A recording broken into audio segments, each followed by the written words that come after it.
Good morning, my dear student. Today I have explained chapter 9. Name of chapter is respiration in organism.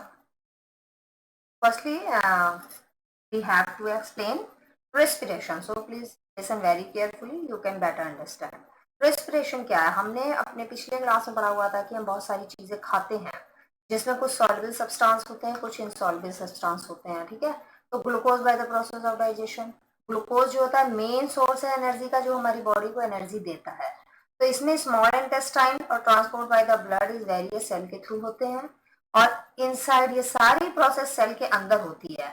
इसलिए हम बोलते हैं कि glucose break हुआ तो हमें एनर्जी मिली. तो हमारी रेस्पिरेशन की डेफिनेशन क्या बनती है कि वो प्रोसेस जिसमें ऑक्सीजन हमने यूज की फूड से एनर्जी को निकालने के लिए, उसको हमने बोला रिस्पिरेशन. यानी फूड के अंदर से with the help of oxygen जो हम एनर्जी निकालते हैं उसको हम बोलते हैं रिस्पिरेशन. अब रिस्पिरेशन हो रहा है सेल के अंदर हो रहा है तो इसके अंदर बहुत सारी मेटाबॉलिक एक्टिविटी होंगी और बहुत सारे सेल्स ऑर्गन्स इसमें पार्टिसिपेट करेंगे, केमिकल रिएक्शंस भी होगी, इसीलिए हम इसे बोलते हैं मेटाबॉलिक एक्टिविटीज. अब रिस्पिरेशन टू प्रोसेस में होती है, एक इंटरनल और एक एक्सटर्नल. अब एक्सटर्नल रिस्पिरेशन को हम ब्रीथिंग भी बोल देते हैं. अब ब्रीथिंग में नॉर्मल आपको पता है कि ब्रीथिंग क्या होती है, सिंपल CO2 का हमारी बॉडी से रिमूव होना, ऑक्सीजन का हमारी बॉडी में एंटर करना. देखिए इसको हम क्या बोलते हैं, ब्रीथिंग, जिसमें हाई क्वालिटी में बहुत ही ज्यादा क्वांटिटी में हम ऑक्सीजन को लेते हैं और अपनी बॉडी से CO2 बहुत ज्यादा क्वांटिटी में रिलीज करते हैं. और ये एक फिजिकल एक्टिविटी हो जाती है, ये फिजिकल एक्टिविटी है और इसमें कोई भी एनर्जी रिलीज नहीं होती, इसलिए हम इसे बोलते हैं एक्सटर्नल रिस्पिरेशन या ब्रीथिंग. नेक्स्ट आता है इंटरनल या सेलुलर रिस्पिरेशन. सेलुलर से ही पता चल रहा है कि सेल इसमें इंक्लूड होंगी. तो इसमें क्या है कि the process involve the release of energy from the body by the breakdown of glucose. यानी ग्लूकोज के ब्रेकडाउन होने से जो हमारी बॉडी को एनर्जी मिलती है उस पूरे प्रोसेस को हम बोलते हैं सेलुलर रिस्पिरेशन.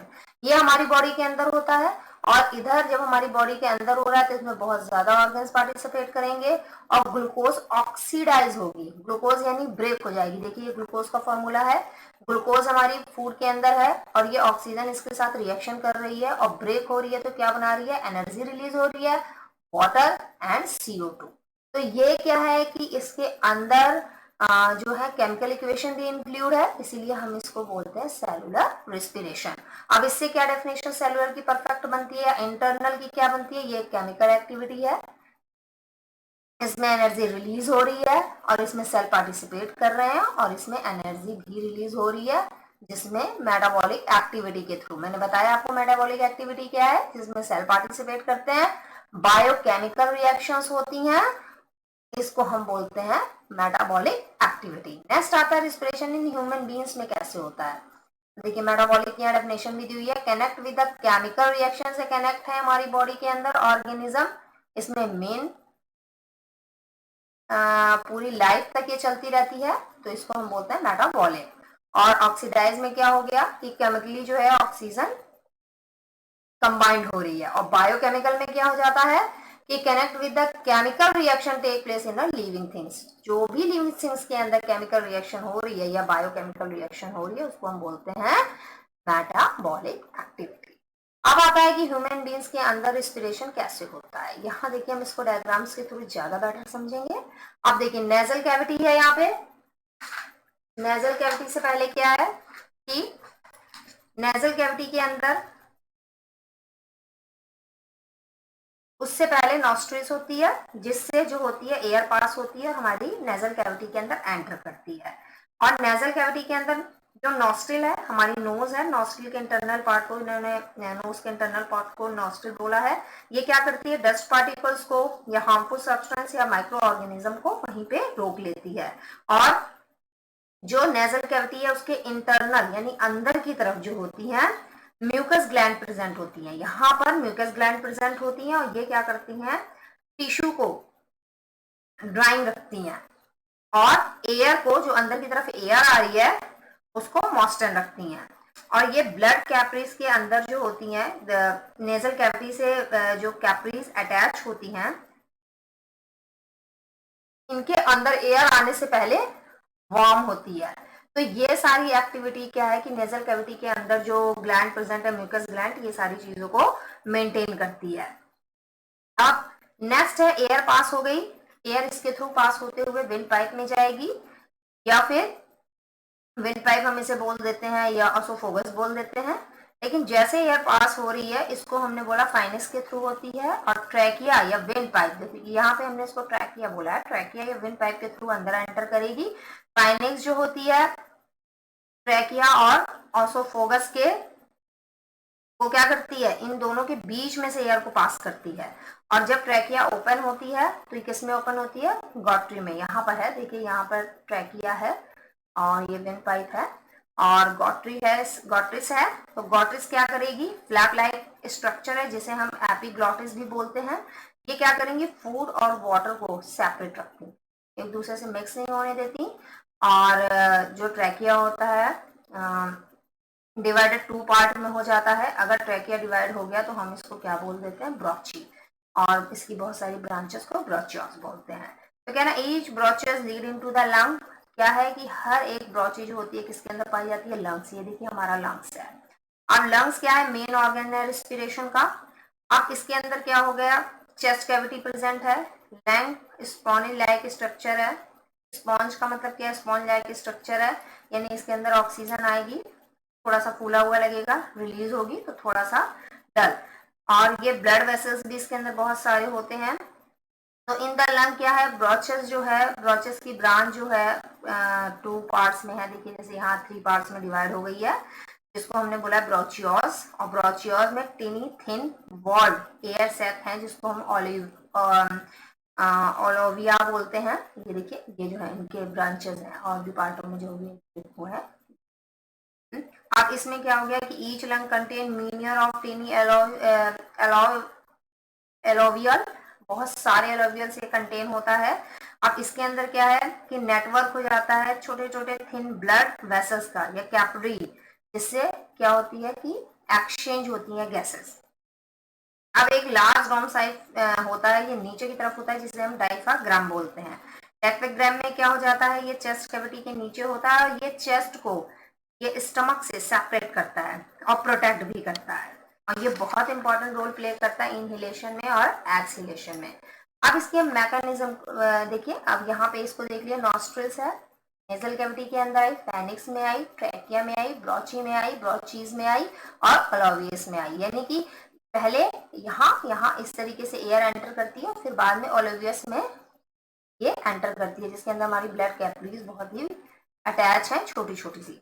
अब मैकेनिज्म में क्या होता है कि 2 चीज हुई, इनहेलेशन एंड एक्सहेलेशन।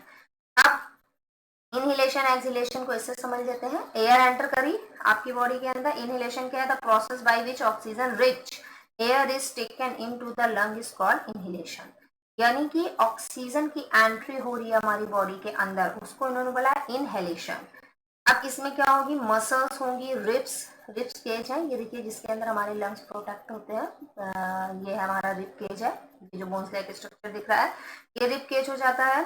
और इसके अंदर upward and outward make it expand, इसके अंदर जैसे ही एयर आएगी डायफ्राग्राम कांटेक्ट में आएगा और डाउन साइड हो जाएगा, क्योंकि एयर के कारण क्या होगा, इसका वेट ज्यादा हो जाएगा और वॉल्यूम इंक्रीज हो गया कैविटी का, और air from outside the body pass in the lungs get filled with air and expand.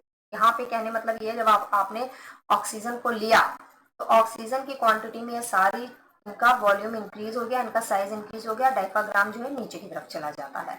अब नेक्स्ट में क्या हो गया कि आप रिलीज कर रहे हैं, एक्सहेलेशन कर रहे हैं। एक्सहेलेशन में क्या होगा, कार्बन डाइऑक्साइड जो होगी हमारे लंग्स के थ्रू बाहर जाएगी, यानी डायफ्राग्राम से होते हुए, यहाँ रिब केस से होते हुए और नॉस्ट्रिल से होते हुए बाहर की तरफ जा रही है। तो क्या हुआ, चेस्ट के कांटेक्ट में रिब केज आ गया, यानी कि यहाँ पे वॉल्यूम कम हो गया, तो ये चेस्ट के कांटेक्ट में कांस्टेंट में हो गया। और उसके बाद क्या हुआ, डायफ्राग्राम अपनी फर्स्ट सिचुएशन में आ गया, ऊपर की तरफ आ गया, और हमारे लंग से प्रोटेक्ट करने के लिए। तो ये क्या है कि इनहिलेशन में तो इसके अंदर वॉल्यूम इंक्रीज हुआ, तो डायफ्राग्राम नीचे की तरफ आ गया, और एक्सहिलेशन में क्या हुआ, वॉल्यूम डिक्रीज हो रहा है, बाहर की तरफ निकल रहा है, तो ये डायफ्राग्राम अपनी फर्स्ट कंडीशन में आ जा रहा है। तो इसको हमने बोला इनहेलेशन एक्सहेलेशन, ये मैकेनिज्म है।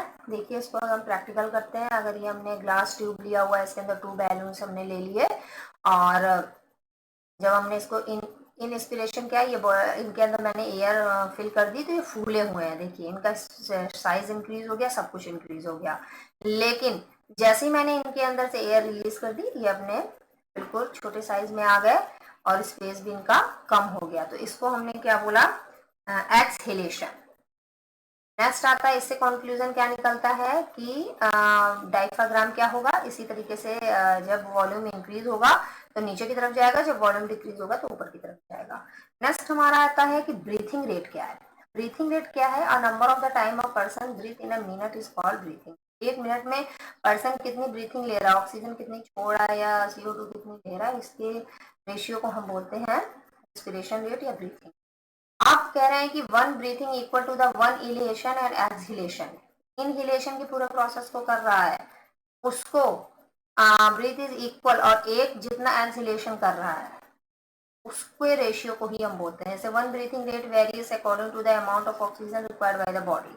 आप कह रहे हैं 12 to 16 टाइम पर मिनट का ये बनता है ब्रीथिंग रेट जो होता है। लेकिन कह रहे हैं हम फिजिकल एक्टिविटी करते हैं, स्विमिंग करते हैं, बास्केटबॉल खेलते हैं, जॉगिंग करते हैं, तो उस समय हमें बहुत ज्यादा एनर्जी की नीड होती है, हमारी ब्रीथिंग रेट बहुत ज्यादा इंक्रीज हो जाती है, अप टू 40 टाइम्स या मिनट। लेकिन जैसे ही oxygen that is supplying to the cell, the greater the amount of energy release. अब एक्सरसाइज हम कर रहे हैं, ऑक्सीजन बहुत ज्यादा सप्लाई हो रही है और एनर्जी का लेवल भी इंक्रीज हो जाएगा। तो breathing rate drop to the minimum जब हम सो रहे होते हैं, तब हमारी ब्रीथिंग रेट कहते हैं सबसे कम होती है, क्योंकि उस समय हमें ज्यादा हम फिजिकल एक्टिविटी नहीं कर रहे होते हैं। हम फिजिकल एक्टिविटी जब कर रहे होते हैं तो उस समय हमारी ब्रीथिंग रेट ज्यादा होती है। Thank you so much.